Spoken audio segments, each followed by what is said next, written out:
신앙 고백 드리겠습니다.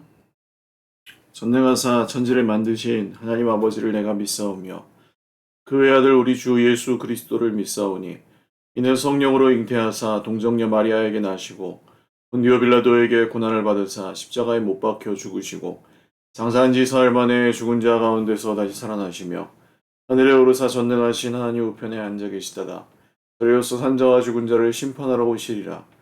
성령을 믿사오며 거룩한 공예와 성도가 서로 교통하는 것과 죄를 사하여 주시는 것과 몸이 다시 사는 것과 영원히 사는 것을 믿사옵나이다. 아멘. 찬송가 452장 찬송 드리겠습니다. 452장입니다. 찬송가 452장입니다. 내 모든 소원 기도의 제목 예수님 닮기 원함이라. 예수님 영상 나 입기 위해 세상에 보아 끼잖네. 예수님 닮기 내가 원하네. 날 구원하신 예수님을 내 마음속에 지금 고도사 주님의 형상 인치소서. 무한한 사랑 풍성한 긍휼 슬픈 자 위로하시는 주. 길 잃은 죄인 부르는 예수 그 형상 담게 하옵소서. 예수님 닮기 내가 원하네. 날 구원하신 예수님을 내 마음속에 지금 고도사 주님의 형상 인치소서. 겸손한 예수 거룩한 주님 원수의 멸시 참으시사 우리를 위해 고난을 받은 구주를 닮게 하옵소서. 예수님 닮기 내가 원하네. 날 구원하신 예수님을 내 마음속에 지금 고도사 주님의 형상 인치소서. 하나님 말씀 사무엘하 2장 12절에서 32절입니다. 사무엘하 2장 12절에서 32절 말씀입니다. 구약성경 사무엘하 2장 12절에서 32절입니다.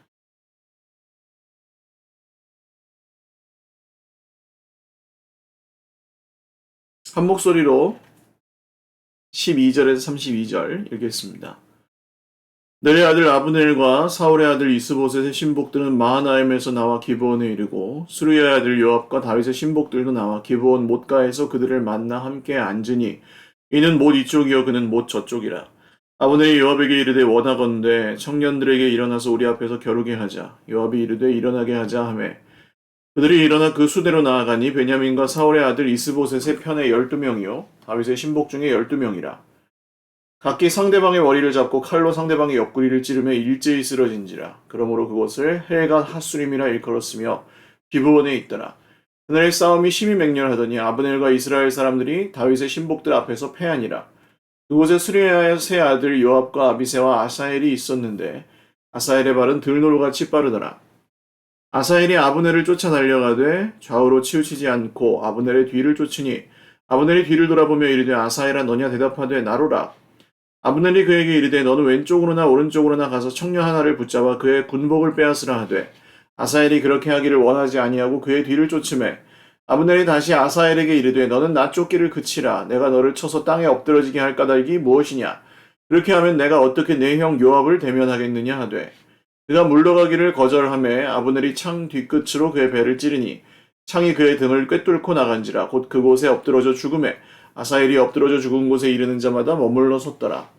요압과 아비새가 아브넬의 뒤를 쫓아 기브온 거친 땅의 길가 기아 맞은 쪽 암마산에 이를 때에 해가 졌고 베냐민 족속은 함께 모여 아브넬을 따라 한 무리를 이루고 작은 산 꼭대기에 섰더라. 아브넬이 요압에게 외쳐 이르되 칼이 영원히 사람을 상하겠느냐? 마침내 참혹한 일이 생길 줄을 알지 못하느냐? 내가 언제 무리에게 그의 형제 쫓기를 그치라 명령하겠느냐? 요압이 이르되 하나님이 살아계심을 두고 맹세하노니 내가 말하지 아니하였다면 무리가 아침에 각각 다 돌아갔을 것이요 그의 형제를 쫓지 아니하였으리라 하고 요압이 나팔을 불매 온 무리가 머물러 서고 다시는 이스라엘을 쫓아가지 아니하고 다시는 싸우지도 아니하니라. 아브넬과 그의 부하들이 밤새도록 걸어서 아라바를 지나 요단을 건너 비드론 온 땅을 지나 마하나임에 이르니라. 요압이 아브넬 쫓기를 그치고 돌아와 무리를 다 모으니 다윗의 신복 중에 19명과 아사엘이 없어졌으나 다윗의 신복들이 베냐민과 아브넬에게 속한 자들을 쳐서 360명을 죽였더라. 무리가 아사엘을 들어올려 베들레헴에 있는 그의 조상묘에 장사하고 요압과 그의 부하들이 밤새도록 걸어서 헤브론에 이른 때에 날이 밝았더라. 아멘. 기도하겠습니다. 살아계신 하나님 아버지 감사합니다. 오늘도 하루의 첫 시간을 주님 앞에 드리며 예배합니다. 우리 예배를 받으시고 주님 오늘도 우리의 삶을 인도하여 주시옵소서. 세상은 정말 전쟁과도 같습니다.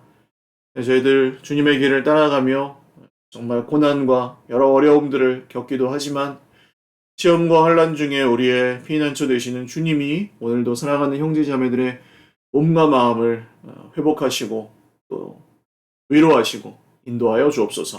감사하옵고 예수님의 이름으로 기도드립니다. 아멘. 할렐루야. 오늘도 하나님의 은혜와 평강으로 풍성한 하루 되시기를 바랍니다. 성경은 큐티아라고 만든 책은 아닙니다.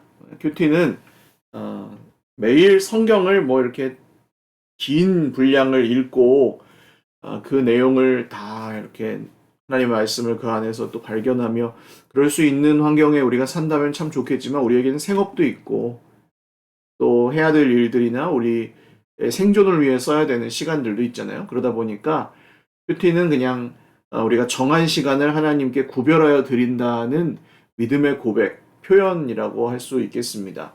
11조도 그렇죠. 우리에게 주신 하나님의 모든 복은 다 하나님 주신 거라고 우리가 믿지만 그걸 우리 거 남겨놓고 하나님께 드리는 게 아니라 전부가 하나님의 것입니다 하고 드리는 게 11조죠. 그 믿음의 표현으로.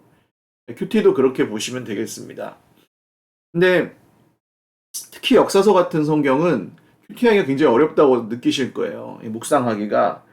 여기 이 내용에서 뭘 묵상하시겠어요? 하나님께서 개입하셔서 하시는 일이 하나도 없잖아요. 그냥 사람들이 싸우다가 죽고 복수하고 이런 내용들밖에 안 나오는데 그래서 역사서 성경을 묵상하실 때에는 너무 이렇게 막 여기서 하나님이 나에게 뭘 말씀하실까 하고 그렇게 문자적으로 찾으시기보다는 앞뒤 내용과 연결해서 하나님께서 참 이런 때 하나님이 참 슬퍼하셨겠구나. 이런 것을 하나님께서 기뻐하셨겠구나. 이렇게 사는 사람의 모습이 하나님께서 좋아하시는 모습이구나. 이런 것들을 발견하시다 보면 거울처럼 우리의 모습이 거기에 비춰지게 되어 있습니다. 그런 식으로 묵상하시면 좋을 것 같아요.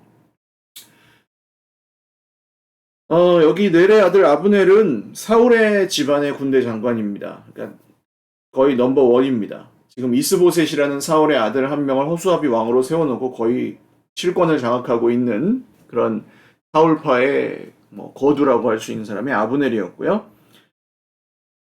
이 아브넬 군대와 요압 군대가 한판 붙습니다. 요압은 다윗의 누이였던 스루야의 아들입니다. 그러니까 다윗의 조카뻘에 해당하죠. 그런데 사실 이 요압 삼형제는 성격이 아주 폭급하고 다윗이 하는 말을 그렇게 잘 따르지 않았습니다. 하나님을 그렇게 경외하는 사람들도 아니었어요.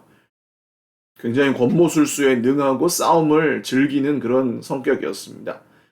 그러다 보니까 지금 이 싸움은 벌써 이제 다윗의 왕권이 세워진 지 얼마 되지도 않았는데 다윗의 손에서 이 요압 삼형제가 장악하고 있는 그 군권이 다윗의 손에서 지금 조금 벗어나 있는 것을 보여준 그런 사건입니다. 다윗은 사울 집안과 평화하기를 원하여서 사울 부자를 장사 지내준 길르앗 야베스 족속에게 사자를 보내서 참 칭찬해주고 평안하라고 이렇게 빌어주잖아요. 다윗은 온 이스라엘을 다 통치해야 되기 때문에 하나님께서 하시겠다고 하신 일을 따라서 때로는 자기의 그 자존심 같은 것을 좀 꺾고 자기의 그 이익을 다 차지하려고 하지 않고 하나님의 뜻과 순서대로 맞추어서 따라가는 모습을 보셨습니다. 어제 말씀에서도. 그런데 그의 부하들이 그렇지 않았던 거예요. 요압과 그 삼형제는 칼로 이 아브넬을 어떻게든 죽여야 이 전쟁이 끝난다고 생각했습니다.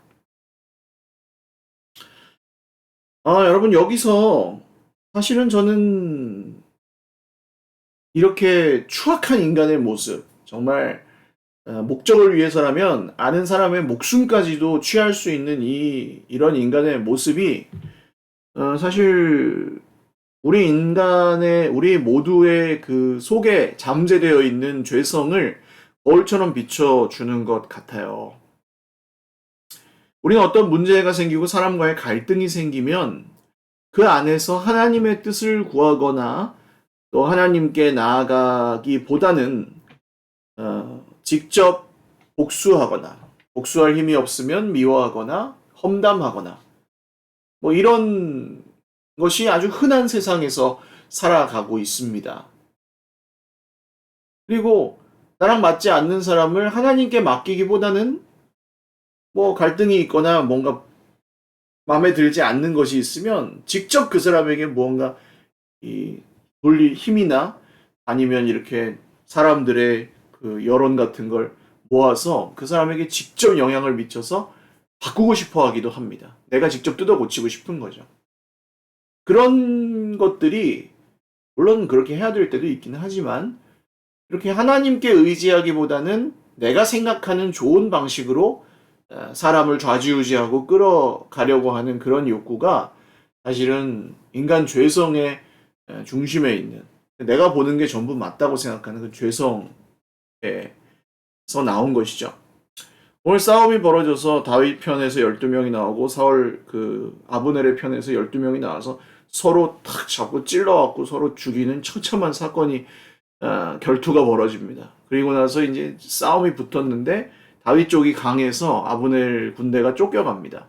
그 중에 요압의 동생 중에 한 명이었던 달리기가 굉장히 빠른 아사헬이라는 장수가 아브넬을 어떻게든 죽여야 되는 거예요. 사실 이 용사들은 서로 잘 아는 사이입니다. 왜냐하면 하나님께서 이 이스라엘 민족 안에서는 서로 싸우지 말라고 하셨어요. 그래서 그 땅을 차지할 때에도 너희들은 같은 민족이라는 증거다라고 이렇게 여호수아 때 그 기석을 돌을 세우게 하셨고 한 민족이에요, 한 민족. 지파만 다를 뿐이지. 근데 지금 각자의 그 속에 있는 목적들을 서로 이루기 위해서 칼을 들이대고 동족 상잔이 벌어지고 있는 거죠. 전에는 등을 맞대고 함께 싸웠던 전우들이 지금은 원수가 되어서 서로 죽고 죽이는 관계가 된 것입니다. 그래서 아사헬이 아브넬을 추적해서 이 대장만 죽이면 이 전쟁이 끝난다. 자기 나름대로는 그 다윗을 위해서 우리 편을 위해서 이 아브넬만 죽이면 되겠다고 생각을 한 거죠. 근데 사실 그러면서 자기의 능력도 제대로 보지 않았고 아브넬의 능력이나 이 면면도 제대로 보지 않았고 지금 이길 수 있는 상황인지 그런 것도 살피지 않았으며 더더군다나 어떤 것이 하나님의 뜻인지 어떤 것이 다윗 왕의 마음인지를 전혀 살피려 하지 않고 오로지 자기가 해결하고자 하는 그 해결책만 고집한 결과 어떻게 됩니까? 아사엘이 막 따라가니까 아브넬이 그만 따라오고 저 옆에 있는 장군 저 우리 병사나 하나 잡아가라. 내가 너를 죽이면 그러니까 아브넬은 이미 아는 거예요. 내 실력이 위라는 걸. 그 사람이 선한 사람은 아닙니다만 그 아사엘을 죽이면 나중에 이 요압과의 관계가 어떻게 되겠어요? 친동생을 죽인 원수니까. 그래서 그러기가 싫어가지고 사실은 이 아브넬은 굉장히 정치적 계산이 빠른 사람이라서 나중에 화평 조약을 맺을 것까지 염두에 두고 있었을 것입니다. 실제로 그렇게 했죠. 그렇게 하다가 죽어요. 그런데 그래서 아사엘을 이렇게 만류하는데 따라오지 말라고. 근데 아사엘은 끝까지 바로다우로 다 치우치지 아니하고 아브넬만 죽이려고 쫓아갑니다. 근데 아브넬이 너무나 허무하게도 창 뒤끝으로 창으로 찔른 것도 아니고 창 뒤끝으로 이렇게 툭 찔렀는데 아사엘이 너무 빨리 돌진하다가 그랬는지 거기에 그냥 찔려 그 자리에서 사망하고 만 거예요. 내가 원하는 해결책, 내가 이게 맞아! 라고 생각하는 그것만 고집할 때 우리 인생에는 이런 불행한 일들도 일어날 수 있습니다. 그럼 어떻게 해야 될까요? 아사헬이 할 수 있는 선택은 여러 가지였죠. 다윗 왕에게 물어볼 수 있었습니다. 이 전쟁의 의미와 싸운다면 왜 싸워야 하는지, 무엇을 위해 싸워야 하는지, 왕이 명령하는 대로 싸우면 되잖아요. 이 싸움은 그냥 우리가 아브넬을 죽여서 끝날 것이 아니라 하나님께서 우리를 이기게 해주실 것이다. 그러니까 그만큼 싸워라. 그럼 그만큼만 싸우면 되는 거예요. 근데 굳이 내가 생각하기에는 저 아브넬만 죽이면 끝난다 하고 거기까지 선을 넘어갔다가 죽게 된 것이죠. 하나님께 여쭤보는 방법도 있습니다. 하나님께 여쭤보면 다윗이 하나님께서 기뻐하시는 질문들을 했을 때 하나님은 즉각 응답하셨었죠. 역시 여기 이 아사엘도 마찬가지입니다. 그런 선택지들이 있는데 나만의 해결책, 내가 원하는 그 한 가지 길을 고집한 결과가 이런 불행한 결과가 됐던 것이죠. 나머지 이제 아사엘의 형이었던 요압과 아비새는 아사엘이 죽은 것을 모르고 아브넬과 잠시 휴전을 청합니다.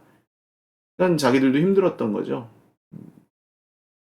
그런데 나중에 보니 어떻게 됐어요? 동생이 아브넬에게 죽은 거예요. 그래서 이 동생의 시체를 메고 밤새도록 걸어와서 동생을 장사 지내고 귀환합니다. 근데 이 모습이 지금 그 서슬퍼런 이 복수를 다짐하는 아브넬을 향한 복수를 다짐하는 요압과 아비새의 각오를 보여주는 그 힘든 싸움 후에 밤새도록 이렇게 계속 나오잖아요. 밤새도록 가는 그게 이를 갈면서 가는 거죠. 후에 요압은 아주 정치적인 함정을 파서 아브넬을 암살합니다. 전쟁터에서 정정당당하게 이긴 것도 아니에요.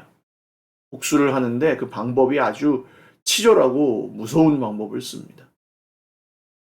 우리는 이 인간의 길, 그러니까 사람이 자기가 맞다고 하는 길을 고집해서 그걸로 인해 불행한 일들이 한번 생겨나기 시작하면 그것은 연쇄적으로 일어난다는 것을 볼 수 있습니다. 이것을 끊는 유일한 길은 무엇일까요? 하나님의 뜻을 구하고 하나님께 돌아가는 것입니다.